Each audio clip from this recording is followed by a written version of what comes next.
Sa harap ng pag-aalboroto ng Bulkang Mayon, higit 100 pamilya na nakatira sa 6-kilometer permanent danger zone ang mailalayo na sa kapahamakan. Matapos silang bigyan ng ligtas at mas matatag na tahanan sa tulong ng National Housing Authority. Si Gary Carillo na Radyo Pilipinas, albay sa sentro ng balita.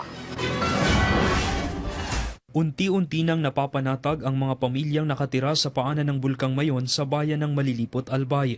Matapos ang ilang taong pananatili sa loob ng 6-kilometer permanent danger zone, formal nang ipinamahagi ng National Housing Authority o NHA Bicol ang mga housing unit para sa 100 at isang pamilya o internally displaced persons o IDPs. Si Renely na may 2 anak, lubos ang pasasalamat sa pamahalaan. Mahigit 14 na taon na kasi silang paulit-ulit na lumilikas tuwing tumataas ang alert level ng bulkan. Nagpapasalamat po kami sa kami po na priority. Daming mga livelihood din po na totoo. Siguro po sa anong panahon makakapag-adjust din kami. Sana po kami hanap buhay. Angkop naman po sa lugar. Malilipatan.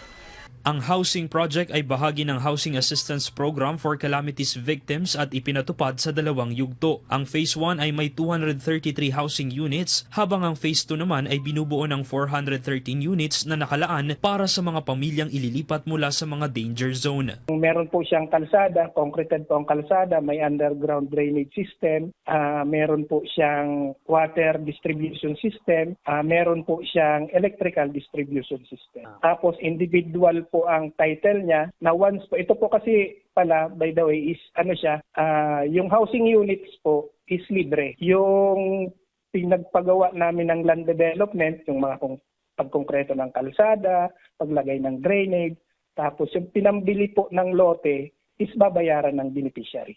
Ang proyektong ito ay patunay ng patuloy na advokasya ng pamahalaan alinsunod sa direktiba ni Pangulong Ferdinand R. Marcos Jr. na sa anumang sakuna, ang kaligtasan at kapakanan ng mga mamamayan ay laging inuuna. Mula rito sa Albay, para sa Integrated State Media, Gary Carillo ng Radyo Pilipinas, Radyo Publiko.